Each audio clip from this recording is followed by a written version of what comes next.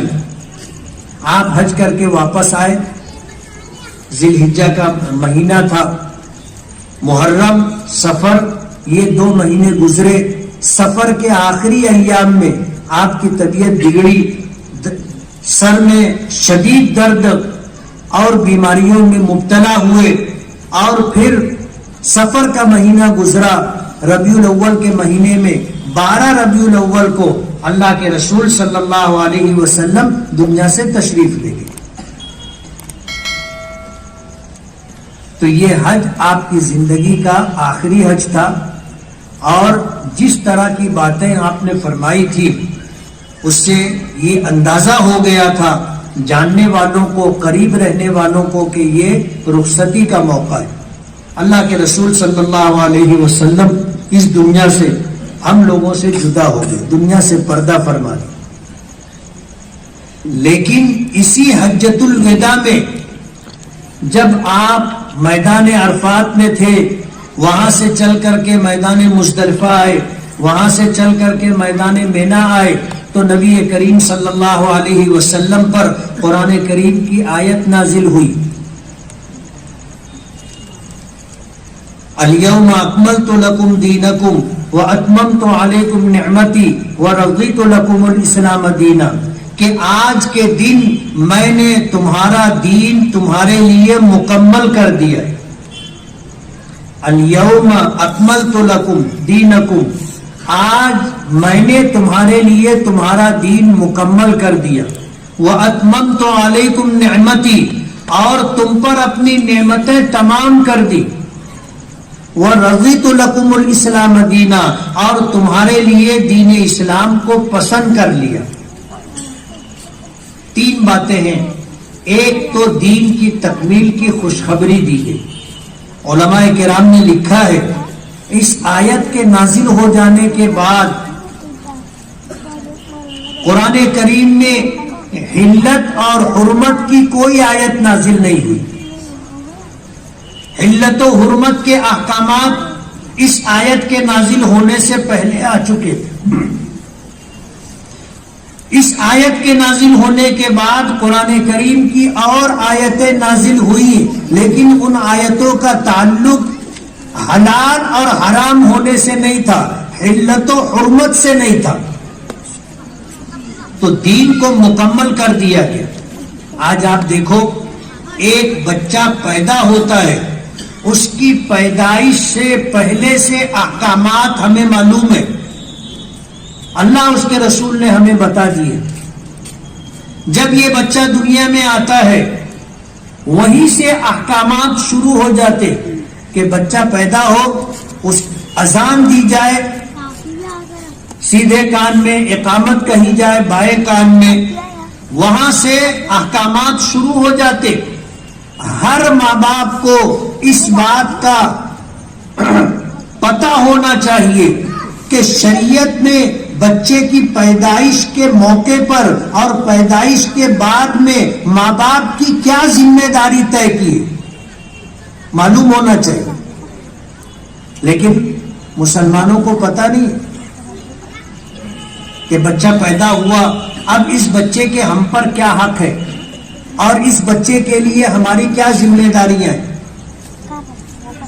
بچہ پیدا ہوتا ہے, اس کی صحت کے لیے اور بیماری سے حفاظت کے لیے, اس کی بھوک مٹانے کے لیے یہ باتیں کرتے, یہ تو جانور بھی کرتا ہے. لیکن بحیثیت مسلمان اللہ اس کے رسول نے ہمیں کیا ذمہ داری دی ہے یہ ہمیں نہیں معلوم. ہماری شریعت نے ہمیں بتایا بچہ پیدا ہو اذان دی جائے, اقامت کہی جائے, بچہ پیدا ہو اس کا اچھا نام رکھا جائے. اچھے نام سے مراد کوئی نیا نام نہیں. آج ایک نئی وبا اور مصیبت چل پڑی ہے, کسی کے یہاں بیٹا یا بیٹی کی پیدائش ہو تو وہ پرانے سارے ناموں کو چھوڑ کر کے نئے نام کے چکر میں پریشان رہتا ہے. امام صاحب سے پوچھے گا, مولانا سے پوچھے گا, مفتی صاحب سے پوچھے گا, نیا نام. اب ظاہر بات ہے 1400 سال گزر گئے, جتنے اچھے نام تھے وہ سارے اچھے نام ہمارے پرکھوں نے، آباء و اجداد نے، علماء نے، ائمہ نے، صحابہ نے، تابعین نے، تبع تابعین نے، اولیاء کرام نے اور بزرگوں نے رکھ دیے.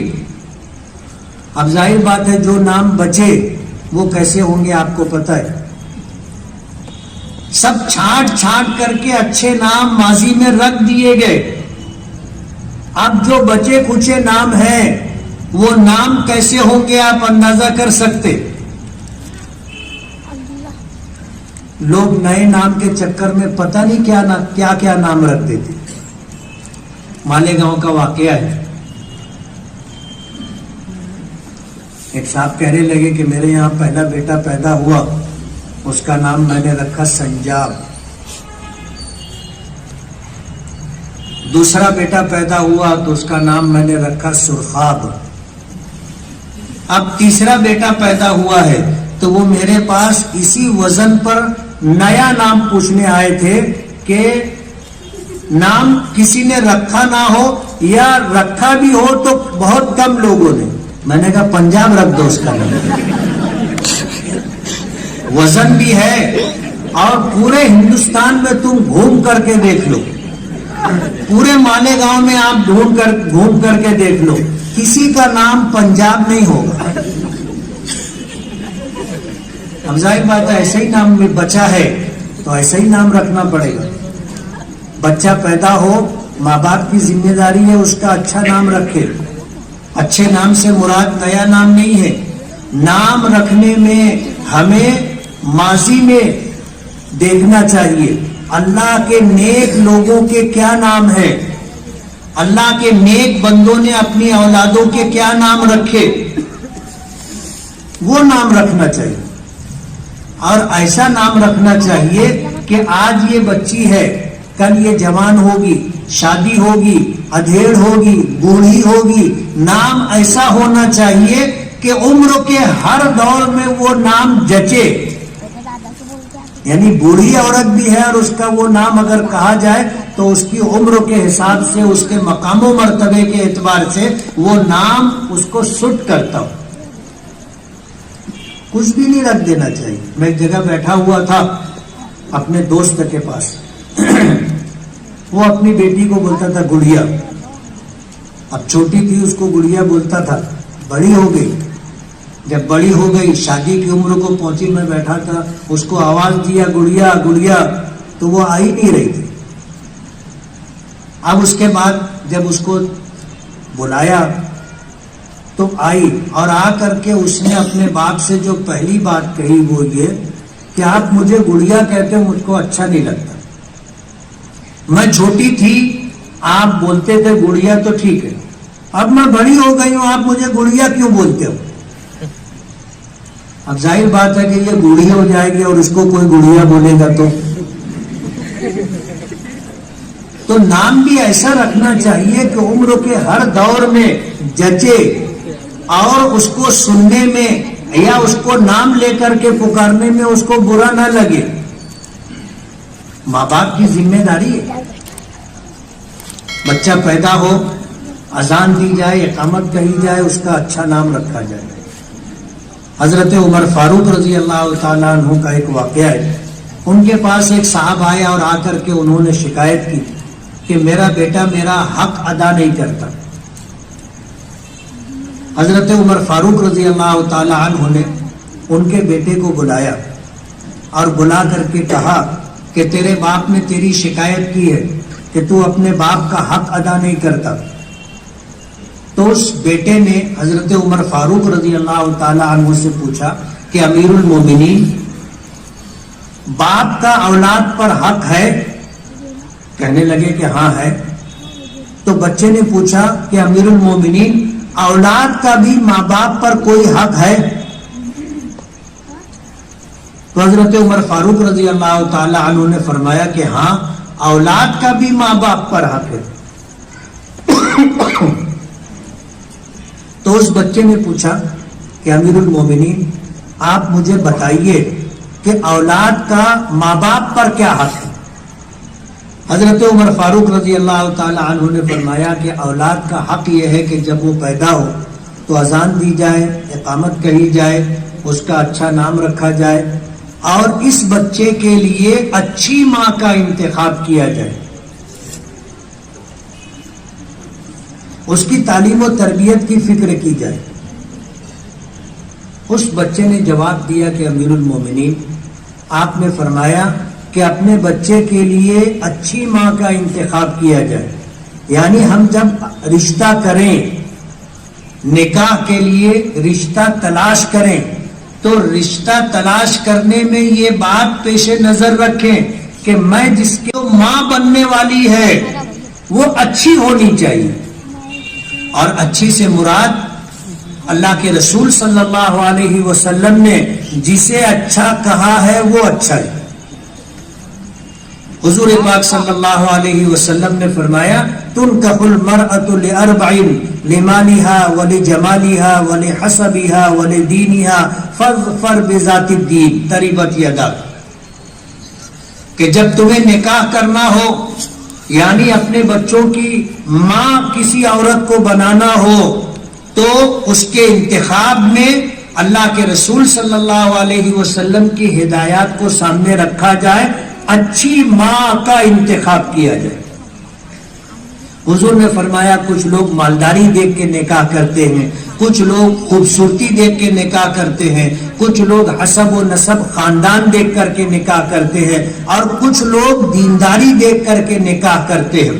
حضور نے ہمیں ہدایت دی اور یہ فرمایا کہ دینداری دیکھ کر نکاح کرو، زندگی کامیاب رہے گی۔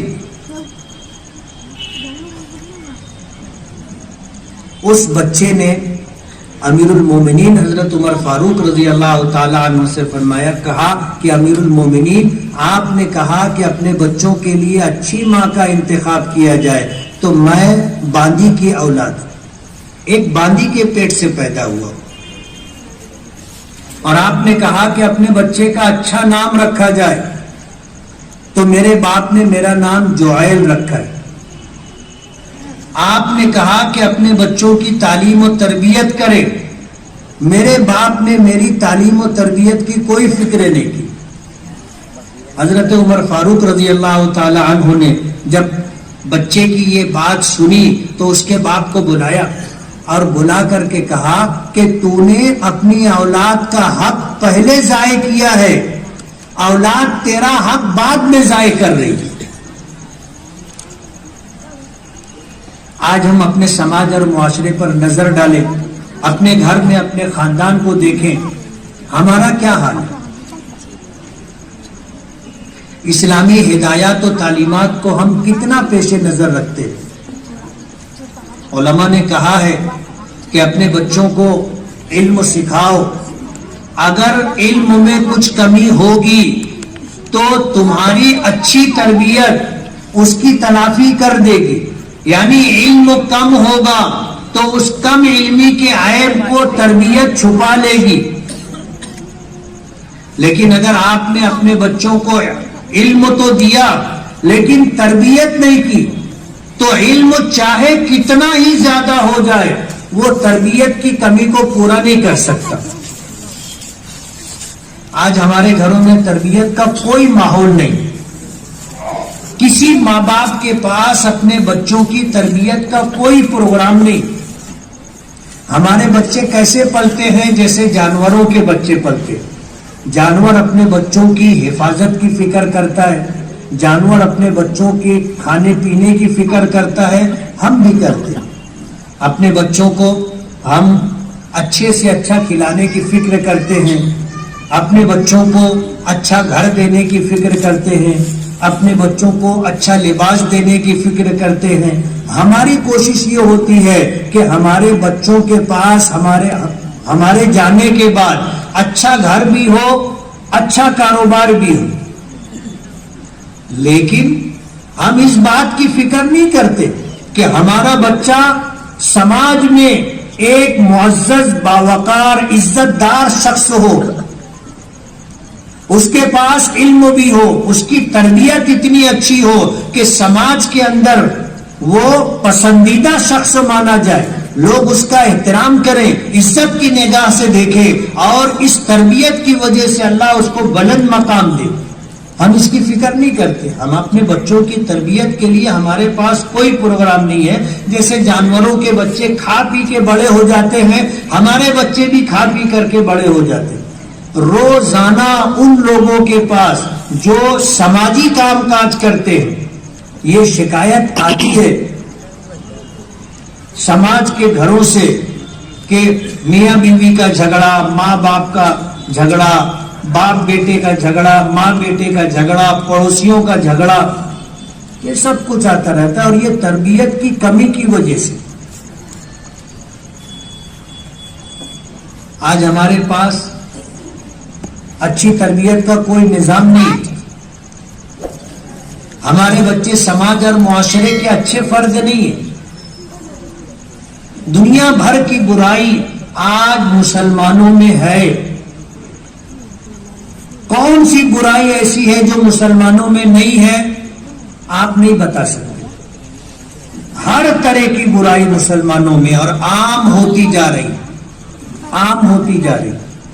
نشہ کرنے میں مسلمان آگے, نشہ بیچنے میں, نشہ اور چیزوں کے بیچنے میں مسلمان آگے, چوری کرنے میں مسلمان آگے, لوٹ مار کرنے میں مسلمان آگے, دھوکہ دینے میں مسلمان آگے, جھوٹ بولنے میں مسلمان آگے, الزام لگانے میں, بے آبرو کرنے میں مسلمان آگے, جوا بولو, زنا بولو, مسلمان سب سے آگے. جیلوں میں اگر جاؤ گے تو 100 قیدی اگر ہوں گے تو اس میں آدھے سے زیادہ مسلمان ہوں گے. یہ سچائی ہے. اور اس کی وجہ یہ ہے کہ ہم نے اپنے بچوں کی تربیت کا کوئی نظام نہیں بنایا.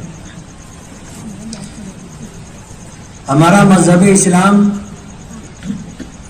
جس طرح مکمل ہے, آج ہم اپنے اسلام کو چھوڑ کر کے زندگی گزار رہے ہیں. اللہ تعالیٰ کو ہم سے محبت نہیں. حدیث پاک میں آتا ہے ان اللہ لا ينظر الى صورکم ولا الى اجسادکم. اللہ تعالیٰ تمہاری صورتوں کو نہیں دیکھتا, اللہ پاک تمہارے جسموں کو نہیں دیکھتا. ولکن اللہ ينظر اعمالکم, اللہ تمہارے اعمال کو دیکھتا ہے.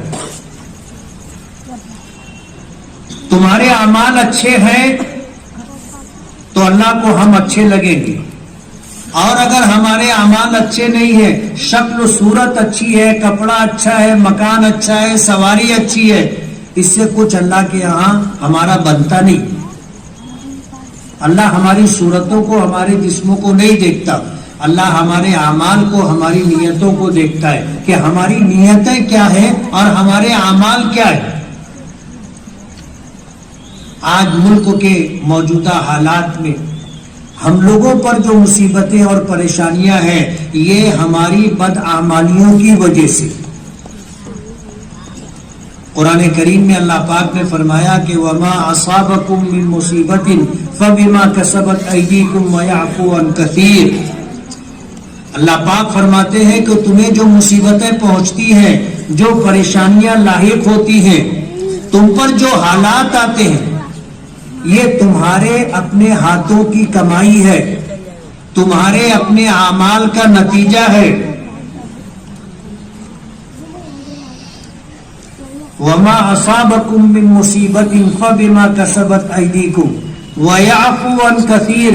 اور تمہاری بہت ساری برائیاں, بدعمالیاں اللہ درگزر کر دیتا ہے, اس پر حالات نہیں بھیجتا, پکڑ نہیں کرتا, مواخذہ نہیں فرماتا. اگر ہر برے عمل پر اللہ پاک کی طرف سے ہم پر حالات آنے لگ جائے تو آج جس حالت میں ہم ہیں اس سے بدتر حالت میں ہم پہنچ جائیں گے.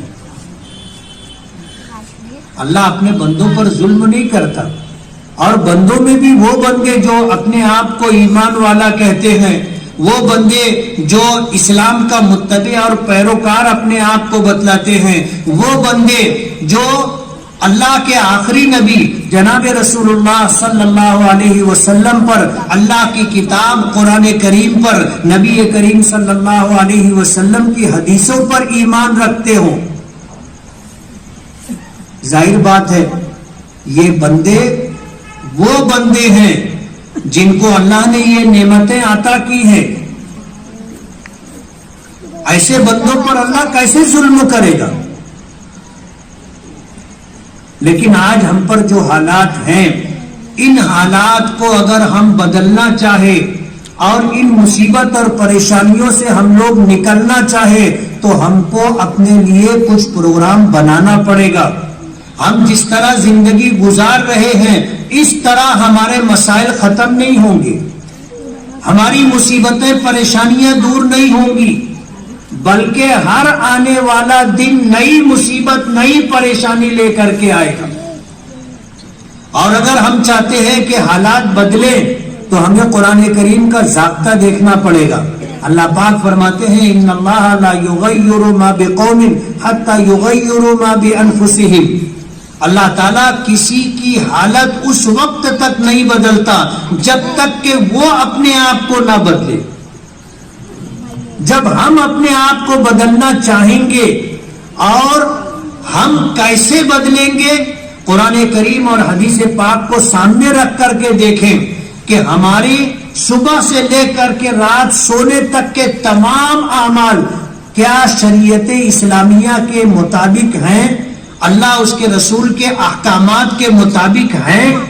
اگر ہم یہ چاہتے ہیں کہ اللہ ہمارے حالات بدلے تو اس کو بدلنے کے لیے پہلے ہمیں کوشش کرنی ہوگی. جب ہم کوشش کریں گے تو اللہ ہماری مدد کرے گا، حالات کو بدل دے گا. بیماری سے نکال کر کے صحت یابی کی نعمت عطا کرے گا، غریبی سے نکال کر کے امیری عطا کرے گا، ذلت کی زندگی سے نکال کر کے عزت کی زندگی دے گا، تکلیفوں سے نکال کر کے اللہ پاک ہمیں راحت عطا کرے گا. غیروں کی نظر میں جس طرح ہم ذلیل و خوار ہو رہے ہیں اور ہماری حیثیت ایسی ہوگی جیسے سمندر کے پانی پر جھاگ، اللہ تعالیٰ اسے بدل دے گا. اور پھر لوگ ہمیں قدر کی نگاہوں سے دیکھیں گے، لوگ ہمیں عزت دیں گے، لوگ ہمارا احترام کریں گے، لوگ ہمارے لیے کارآمد بنیں گے. مگر یہ اس وقت ہوگا جب ہم اپنے آپ کو بدلیں گے. اور اگر ہم نے اپنے آپ کو بدلنے کی کوشش نہیں کی تو پھر حالات بدلیں گے نہیں، بلکہ اس سے برے حالات آئیں گے. یہ قرآنی ضابطہ ہے ان اللہ لا یغیر ما بقوم حتی یغیروا ما بانفسہم، کہ اللہ تعالیٰ کسی قوم کی حالت کو اس وقت تک نہیں بدلتا جب تک کہ وہ خود اپنے حالات کو بدلنے کی کوشش نہ کرے. موجودہ حالات میں ہمارا کوئی وزن نہیں ہے، کوئی وزن نہیں. آج تو ملک کی سیاسی پارٹیوں نے یہ کہنا شروع کر دیا کہ ہم کو تمہاری ضرورت نہیں ہے، ہم کو تمہاری ضرورت نہیں. انہوں نے اپنا انتظام کر لیا اور اپنے انتظام کے تحت وہ اقتدار تک پہنچ گئے. ہم میں کے جو لوگ ان کے پاس جاتے ہیں کہ ہم تمہاری پارٹی سے جڑنا چاہتے ہیں، ہم تمہارے ساتھ رہ کے کام کرنا چاہتے ہیں، تو ان کو ٹکا سا جواب مل جاتا ہے کہ تم کو جہاں جانا ہے جاؤ، جو کرنا ہے کرو، ہم کو تمہاری ضرورت نہیں. اتنے بے وزن ہو گئے ہیں ہم لوگ. آپ دھلیا مالیگاؤں نہ دیکھیں، ان جگہوں کو دیکھیں جہاں پر لوگ مسلمان منتشر ہیں، مسلمان کم تعداد میں ہیں، کتنی پریشانیوں کے ساتھ وہ جی رہے ہیں آپ کو اندازہ نہیں. بے وزن ہو گئے، اور بے وزن اس لیے ہو گئے کہ ہم نے اللہ اس کے رسول کو چھوڑ دیا، ان کے احکامات کو چھوڑ دیا، من مانی زندگی گزار رہے. قرآن کریم کی آیت میں نے پڑھی تھی ان اللہ لا یغیر ما قرآن کریم کی آیت پڑھی تھی یا ایھا الذین آمنوا ان تنصروا اللہ ینصرکم ویثبت اقدامکم، کہ ایمان والو اگر تم اللہ کی مدد کرو گے تو اللہ تمہاری مدد کرے گا اور تمہیں ثابت قدم رکھے گا۔ مفسرین نے اس کی تفسیر میں جو باتیں ارشاد فرمائی ہیں کہ اللہ کی مدد کرنے کا مطلب یہ ہے کہ اللہ کے دین کی مدد کرو گے، اور اللہ کے دین کی مدد کرنے کا مطلب یہ ہے کہ پہلے ہماری زندگی میں اللہ کا دین آئے، اپنے نبی کا طریقہ اور سنتیں آئی، ہمارے گھر والوں میں اللہ کا دین آئے اور اپنے نبی کا طریقہ آئے، اور ہم اس کے بعد دوسروں کی زندگیوں میں اللہ کے دین کو زندہ کرنے کی، لانے کی کوشش کریں۔ جب ہم اللہ کے دین کا کام کریں گے تو اللہ ہماری مدد کرے گا، جب ہم اللہ کے دین کی مدد کریں گے تو اللہ ہمارے کام بنائے گا۔ وَيُثَبِّتْ أَقْدَامَكُمْ، تمہیں ثابت قدم رکھے گا، نہ ماننے والوں پر اللہ تمہیں غلبہ عطا کرے گا، ایمان والوں کو ان لوگوں پر غلبہ عطا کرے گا جن کے پاس ایمان نہیں ہے، جن کے پاس اسلام نہیں ہے۔ اور اللہ کو یہ فیصلہ کرنے میں کوئی مشکل نہیں۔ آپ اگر دنیا کی تاریخ اٹھا کر کے دیکھو گے، اللہ کو ماننے والوں کی تعداد ہمیشہ کم رہی ہے، کبھی بھی ہم اکثریت میں نہیں رہے۔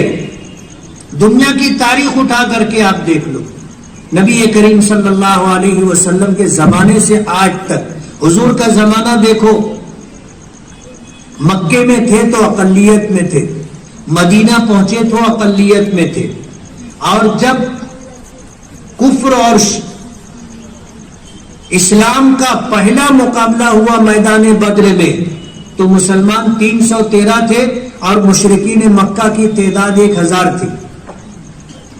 غزوہ بدر کا مارکہ پیش آیا، اس مارکے میں مسلمانوں کی تعداد 700 تھی اور سامنے 4000 لوگ تھے۔ آگے آئیے، غزوہ خندق کے موقع پر مسلمانوں کی تعداد چند ہزار تھی اور مشرکین کی تعداد کم و بیش 24,000 تھی۔ اللہ نے غلبہ دیا، وما ذالک علی اللہ بعزیز۔ غلبے کے لیے اکثریت ضروری نہیں ہے، غلبے کے لیے آپ اللہ کے دین کے مددگار بنے، آپ دیندار بنے، اپنی اولاد کو دیندار بنائے، اپنے گھر میں رہنے والے افراد، ماں بہن بیٹی کو دیندار بنائے، دوسروں کو دیندار بنانے کی کوشش کرے، یعنی اللہ کے دین کی تبلیغ و اشاعت کرے، اللہ ہماری مدد کرے گا۔ اور اگر اللہ کی مدد ہمارے ساتھ ہے، دنیا کی کوئی طاقت ہمارا بال بیکا نہیں کر سکتی، کچھ نہیں بگاڑ سکتی۔ اپنی ذات کو نفع بخش بنائے، تمام انسانیت کے لیے، صرف مسلمانوں کے لیے نہیں، تمام انسانیت کے لیے ہماری ذات نفع بخشو۔ ہمارا یہ دین اسلام تلوار سے نہیں پھیلا ہے، طاقت کے بلبوتے پر دین نہیں پھیلا، بلکہ یہ دین پھیلا ہے اخلاق کی بنیاد پر، دینداری کی بنیاد پر۔ ہم میں اگر اچھے اخلاق ہوں گے، دینداری ہوگی، لوگ آپ سے متاثر ہوں گے۔ آج سوشل میڈیا پر جو خبریں آتی ہیں، وائرل ہوتی ہیں، ہم ایک طرف خوش ہوتے کہ لوگ اسلام میں داخل ہو رہے، اسلام قبول کر رہے، لیکن دوسرا پہلو ہم نہیں دیکھتے، لوگ نکل کے جا بھی رہے ہیں، ارتداد پھیلتا جا رہا ہے۔ اپنے بچوں کو ہم نے مسلمان بنانے کی فکر نہیں کی، دین کی تعلیم اور تربیت کی ہم نے فکر نہیں کی۔ آج ہماری بچیاں اور ہمارے بچے پڑھ لکھ کر، یعنی عصری تعلیم حاصل کر کے ڈگری لے لیتے ہیں، انہیں اسلام کا کچھ پتہ نہیں ہوتا۔ دینی تعلیم اور تربیت کا ان کے پاس کوئی حصہ نہیں ہوتا، وہ اسلام چھوڑ کر کے چلے جاتے تھے. عام بات ہے. ابھی 2-3 دن پہلے ایک واقعہ پڑھنے میں آیا کہ فرانس میں ایک برقع پوش خاتون شاپنگ مال میں گئی اور جا کر کے اس نے وہاں شاپنگ کی، اور اس کے بعد کاؤنٹر پر آ کر کے جب وہ بل دینے لگی تو وہاں بھی ایک خاتون تھی جو بے پردہ تھی. اس نے کہا کہ یہ تمہارے پردے نے تو حالت خراب کر دی، تم کو اگر پردے میں رہنا تھا تو وہیں اپنے ملک میں رہنا تھا، یہاں آنا تھا تو پردہ چھوڑ کے آنا تھا. تو اس خاتون نے اپنے چہرے سے نقاب اٹھائی اور نقاب اٹھا کر کے اس نے کہا کہ میں یہی فرانس میں پیدا ہوئی ہوں، میں فرانسیسی ہوں، میں نے اپنا مذہب چھوڑ کر کے اسلام قبول کیا، اور تم مسلمان ہو، تم نے اپنا دین بیچ دیا، ہم نے تمہارا دین خرید لیا. یہ حالت ہے.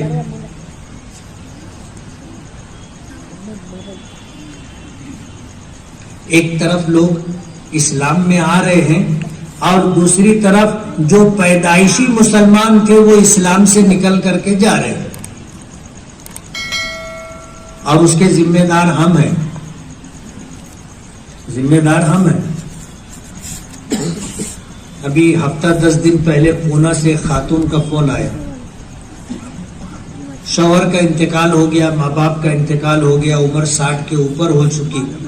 ایک بیٹی تھی، اس کو پڑھا لکھا کر کے اس نے ڈگری دلا دی، وہ اپنے ہم کلاس غیر مسلم لڑکے کے ساتھ چلی گئی.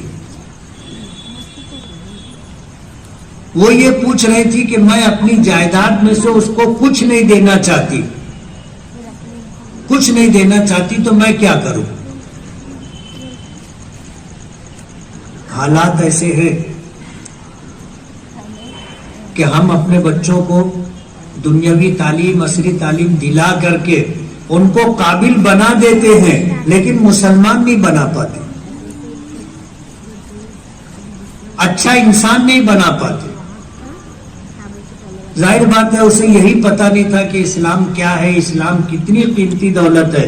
ماں باپ نے اولاد کو بتایا نہیں. آج اگر وہ چھوڑ کے جا رہی ہے تو ماں باپ کے پاس رونے کے علاوہ کوئی چارہ نہیں. کل قیامت کے دن اس پر بھی پوچھ ہوگی. اولاد ماں باپ کی کمائی ہے، اور اولاد کی دنیا بنانے کے ساتھ ساتھ آخرت بنانا ماں باپ کی ذمہ داری ہے. اور یہ اس وقت ہوگا جب ہم بچے کی پیدائش سے لے کر کے ہمیشہ اس کی دینی تعلیم و تربیت کی فکر کریں. ہم اگر اپنے گھر کے اندر اپنے بچوں کو اس طرح بنائیں گے، سنواریں گے، ایک سچا پکا مسلمان، دیندار مسلمان، با اخلاق مسلمان. اسلام کے ہر حکم میں اللہ نے تاثیر رکھی. جیسے ہم نماز پڑھتے، دوسرے مذہب کے لوگ بھی پوجا پاٹ کرتے، لیکن ہماری جو عبادت ہے وہ اللہ کی طرف سے ہمیں دی گئی ہے. اس میں اتنی تاثیر ہے کہ آپ نماز پڑھو، لوگ کھڑے ہو کر کے رک کر کے دیکھتے ہیں کہ یہ کیا ہے. ریل میں آپ سفر کرو، جنرل بوگی میں ہو، نماز کا آپ کو بیٹھنے کی جگہ نہیں ہے، کھڑے ہو، پریشان ہو، دھکا کھا رہے ہو. نماز کا وقت ہو، آپ وضو کر کے آؤ، لوگوں سے بولو گے یار 2 منٹ مجھے نماز پڑھنی، تھوڑا سا مجھے جگہ دے دو. آپ مصلی بچھا کے نماز پڑھ لو، مختصر 2 رکعت نماز پڑھ کر کے آپ مصلی اٹھاؤ، لوگ آپ کو بیٹھنے کی جگہ دیں گے. کیوں؟ صرف نماز کی برکت سے. یہ عمل لوگوں پر اثر انداز ہوتا ہے. اسلام کا ہر حکم اثر انداز ہوتا ہے. شیخ عبد القادر جیلانی رحمت اللہ علیہ کا واقعہ سب کو معلوم ہوگا. علم حاصل کرنے کے لیے گھر سے نکلے جا رہے تھے. زمانہ پرانا تھا، سفر کیسے ہوتا تھا آپ کو پتا ہے. راستے میں ڈاکوؤں نے قافلے کو لوٹا، سب کے پاس سے مال چھین لیا. ایک شیخ عبد القادر جیلانی رحمت اللہ علیہ کے پاس بھی آیا. اس ڈاکو نے پوچھا کہ تیرے لڑکے تیرے پاس کچھ ہے؟ تو شیخ عبد القادر جیلانی رحمت اللہ علیہ بچے تھے، انہوں نے کہا کہ ہاں ہے۔ کیا ہے؟ بولے میرے پاس 40 اشرفیاں ہیں۔ اس نے کہا کہ 40 اشرفیاں کہاں ہیں؟ تو کہا کہ یہ بغل کے اندر کپڑے کے اندر سلی ہوئی ہے۔ 40 اشرفی بولے تو سونے کا سکہ، وہ بھی 40۔ وہ ڈاکو اس بچے کو لے کے اپنے سردار کے پاس گئے کہ یہ بچہ ایسا ایسا بتا رہا ہے۔ تو اس نے پوچھا کہ تیرے پاس کیا ہے؟ بولے 40 اشرفیاں۔ بولے کہاں ہے؟ بولے بغل میں ہے۔ بولے نکالو بتاؤ۔ تو انہوں نے بتایا۔ تو ڈاکوؤں نے کہا کہ یہ تو ہمیں پتا نہیں تھا، تم اگر ہمیں نہیں بتاتے تو ہم کو معلوم بھی نہیں ہوتا، تمہارا یہ پیسہ بچ جاتا، تم نے بتایا کیوں؟ کہا کہ میری ماں نے نصیحت کی تھی کہ بیٹا جھوٹ مت بولنا، جھوٹ مت بولنا۔ اور حدیث میں آتا ہے المؤمن لا یکذب، حضور نے فرمایا کہ مومن کبھی جھوٹ نہیں بولتا۔ شیخ عبد القادر جیلانی رحمت اللہ علیہ نے بچے تھے، علم حاصل کرنے کے لیے گھر سے نکلے تھے، سچ بولے۔ کتابوں میں یہ تاریخ میں یہ واقعہ موجود ہے کہ وہ ڈاکو اتنا متاثر ہوئے کہ اس ایک جملے کی وجہ سے کہ میری ماں نے مجھے نصیحت کی تھی کہ بیٹا جھوٹ مت بولنا، بس اس جملے کی وجہ سے ڈاکوؤں کی زندگی میں انقلاب آ گیا۔ سب غلط کام چھوڑ کر کے، شرک و کفر چھوڑ کر کے مسلمان ہو کر کے زندگی گزارنا شروع کر۔ مجھے بتانا یہ ہے کہ اسلام کے ہر حکم میں تاثیر ہے، ہر حکم میں تاثیر۔ آپ انسانیت کے ساتھ پیش آئیں، اچھے اخلاق کے ساتھ لوگوں کے ساتھ پیش آئیں، لوگوں کا احترام کریں، لوگوں کی عزت کریں، لوگوں کا حق دیں، لوگوں کی مدد کریں۔ یہ وہ اعمال ہیں جو لوگوں پر اثر انداز ہوں گے۔ اور اللہ پاک کا نظام ہے، ضابطہ ہے، فَأَمَّا الزَّبَدُ فَيَذْهَبُ جُفَاءً وَأَمَّا مَا يَنْفَعُ النَّاسَ فَيَمْكُثُ فِي الْأَرْضِ، کہ دنیا میں جو چیز نفع بخش ہوتی ہے اللہ اس کو باقی رکھتا ہے، اور جو چیز کارآمد نہیں ہوتی، بیکار ہوتی ہے، اللہ اس کو ختم کر دیتا ہے۔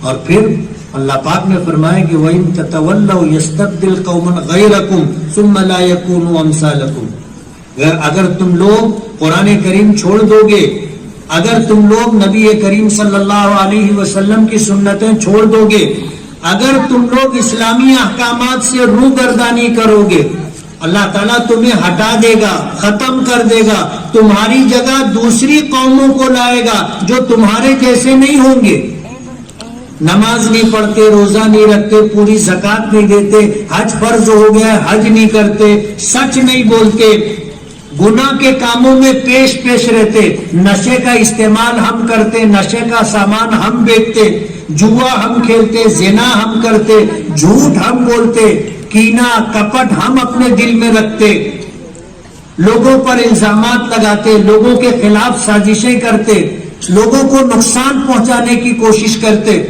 مسلمان اس کو نہیں کہتے، ایسا آدمی مسلمان نہیں۔ اور یہ مصیبتیں، یہ ساری خرابیاں آج ہم میں نیچے سے لے کر کے اوپر تک ہے، کیا بڑے کیا چھوٹے، کیا پڑھے لکھے کیا بے پڑھے لکھے، سب میں یہ مصیبت اور پریشانی ہے، یہ برائی ہے، اور جب تک یہ برائی ختم نہیں ہوگی ہمارے حالات نہیں بدلیں گے۔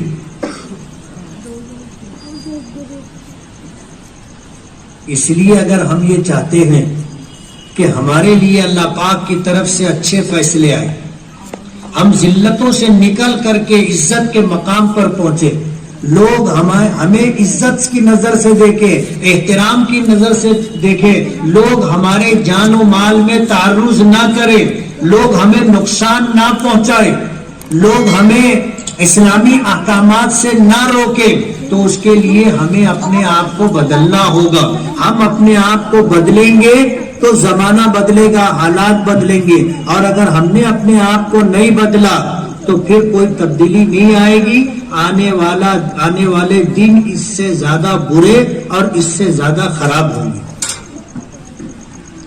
آج اس موقع پر مجھے آپ لوگوں سے گفتگو کا بات چیت کرنے کا موقع ملا، یہی پیغام لے کر کے میں مالیگاؤں سے آیا ہوں، اور میں یہ کہنا چاہتا ہوں کہ 5 وقتہ نمازوں کا احترام کریں، اپنے بچوں کو نمازی بنائیں، اپنے گھر والوں میں ماں بہن بیٹیوں کو نماز کی تاکید کریں، اپنے گھر میں دین کا ماحول بنائیں، سچا پکا مسلمان اپنی اولاد کو بنائیں، اسلامی احکامات اسلامی اخلاق ہماری زندگیوں میں، اور اگر یہ سب کچھ ہمارے پاس ہے تو پھر زمانہ ہمارا استقبال کرے گا، حالات بدلیں گے، لوگ ہمیں عزت کی نظر سے دیکھیں گے، عزت کا مقام دیں گے۔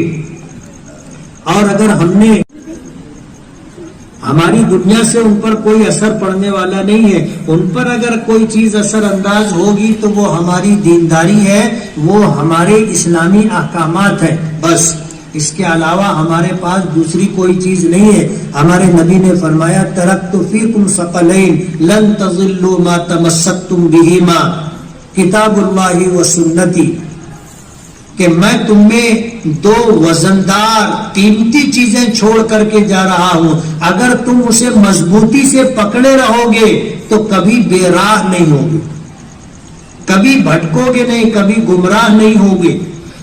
کامیابی کا راستہ اللہ دے گا جس پر عزت بھی ملے گی، جس پر چل کر کے تم کو دنیا بھی ملے گی، آخرت بھی بنے گی۔ وآخر دعوانا الحمدللہ۔